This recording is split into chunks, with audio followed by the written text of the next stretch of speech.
ಮರಾವೆ ಕೀರ್ತಿ ರೂಪೇ ಉರಾವೆ, ಮರಾವೆ ಕೀರ್ತಿ ರೂಪೇ ಉರಾವೆ.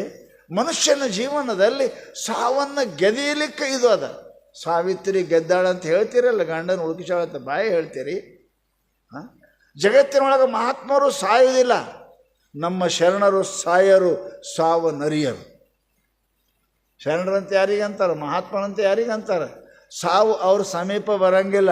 ಬೆಂಕಿ ಸಮೀಪ ಹೆಂಗೆ ಹುಳ ಬರಂಗಿಲ್ಲ, ಹೌದಿಲ್ಲ? ಬರ್ತಾವೇನು ಹುಳ? ನಾವು ಸಾಯ್ತೇವಂತವ ಅಲ್ಲೋಯಪ್ಪ ದೂರ ಇಲ್ಲಿ ಬೆಂಕಿ ಸಮೀಪ ಹೆಂಗೆ ಹುಳ ಬರಂಗಿಲ್ಲ, ಹಂಗೆ ಮಹಾತ್ಮರು ಶರಣರು ಸಂತರು ಅಂಥವ್ರು ಇದರಿಗೆ ಅವ್ರ ಸಮೀಪ ಬರಂಗಿಲ್ಲ. ಅವರು ನಮ್ಮ ಶರಣರು ಸಾಯರು, ಸಾವ ನರಿಯರು.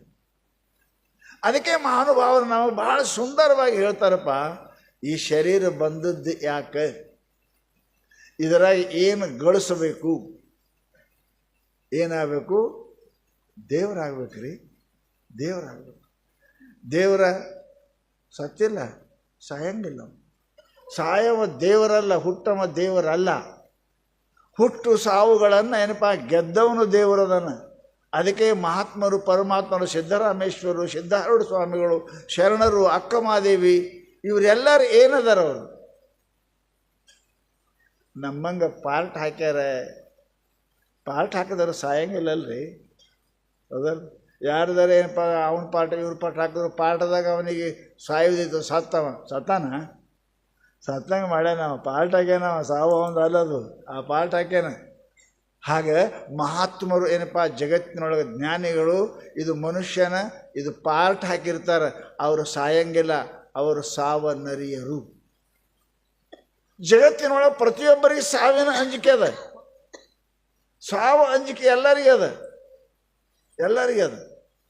ಸಾಯಕ್ಕೆ ವಲ್ಲ ಅನ್ನಂಗಿದ್ರೆ ಮೊಟ್ಟ ಮೊದಲು ಹುಟ್ಟಬೇಡ, ಹೌದಲ್ಲ? ಹುಟ್ಟಾಡಬೇಡ.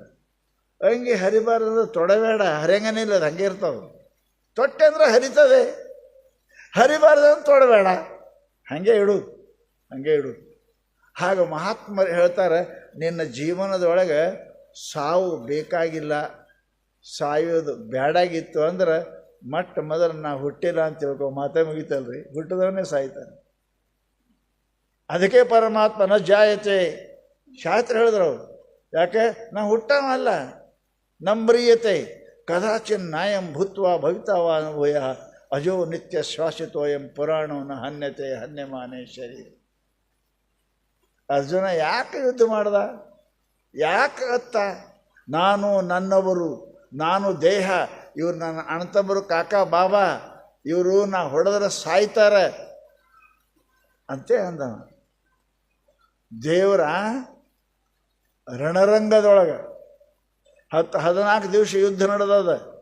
ರಣರಂಗದೊಳಗೆ ಎಲ್ಲಿ ಕುದುರೆ ಚೀರ್ತಾವ, ಆನೆ ಚೀರಾಡಕತ್ತೇವ, ಬಾಣ ಸ್ವಯ್ ಸ್ವಯ್ ಅಂತ ಬೀಳಕತ್ತೇವ, ಅಂಥದ್ರೊಳಗೆ ಅರ್ಜುನ ಭಗವದ್ಗೀತೆ ಕೇಳ್ಯಾನ. ಹೌದಲ್ಲ? ನಿಮ್ಗೆ ಪ್ರವಚನ ನಮ್ಮ ಮನ್ಯಾಗ ಸೌಡೇ ಇಲ್ರಿ ಅಂತ. ಅವನಿಗೆ ಸೌಡಿತ್ತೇನು? ಯುದ್ಧದಾಗ ಸೌಡಿತ್ತು, ಬಾಣ ಬೀಳ್ತಿದ್ದು, ಆನೆ ಸಾಯ್ತಿದ್ದು, ಕುದುರೆ ಚೀರ್ತಿದ್ದು, ಇಂಥದ್ರ ಮಧ್ಯದೊಳಗೆ ಹೆಂಗೆ ಅರ್ಜುನ ಇರ್ಬೇಕು ಕೇಳ್ದವ ಶಾಸ್ತ್ರ. ಹೆಂಗೆ ಕೇಳ್ದ? 18 ಅಧ್ಯಾಯ ರೀ, ಒಂದು ಅಧ್ಯಾಯ ಅಲ್ಲ, 18 ಅಧ್ಯಾಯ. 18 ಏನಪ್ಪ ದಿವಸ ಮಹಾಭಾರತ ಯುದ್ಧ ನಡೆದದ. ಅದರಾಗ ಬಾಣಗಳ ಮಧ್ಯದಲ್ಲಿ, ವೈರಿಗಳ ಮಧ್ಯದಲ್ಲಿ, ಕುದುರೆ ಆನೆ ಸಾಯುವುದು ಚೀರುವುದ್ರ ಮಧ್ಯದಲ್ಲಿ ಏಕಾಂತ ಚಿತ್ತನಾಗಿ ಕೇಳದ್ನಲ್ಲ, ಕಟ್ಕಡಿ ಹೇಳ್ತಾನವ, ಹೇ ಪರಮಾತ್ಮ, ನಿನ್ನ ಮಾತನ ಕೇಳಿದೆ, ನಾನು ಹುಟ್ಟುವವನಲ್ಲ ಸಾಯುವವನಲ್ಲ ಅಂತ ಯುದ್ಧವನ್ನು ಮಾಡ್ಯಾನ ಅಂತ ಕೇಳಿದ್ರೆ ಹೆಂಗಿರ್ಬೇಕ್ರಿ ಅರ್ಜುನ? ಅದಕ್ಕೆ ಶಾಸ್ತ್ರ ಹೇಳ್ತಾರವರು, ನಾವು ಯಾವಾಗಲೂ ಕೂಡ ಈ ಪರಮಾರ್ಥ ಮಾರ್ಗದೊಳಗೆ ಕಾಲು ಇಡಬೇಕು ಅಂದ್ರೆ ಇದು ಹೇಡಿಗಳ ಕಾಯರ ಮನುಷ್ಯನ ಕೆಲಸ ಅಲ್ಲ, ಇದು ಹೇಡಿ ಕೆಲಸ ಅಲ್ಲ. ಬಹಳ ಶೂರ ಧೀರ ವೀರಬೇಕು, ಧೀರ ವೀರಬೇಕು. ತನ್ನ ಶರೀರಕ್ಕೆ ತುಳಸಿ ಎಲೆ ಇಡಬೇಕು, ಅಂಥವ್ರ ಕೆಲಸದ ಇದು.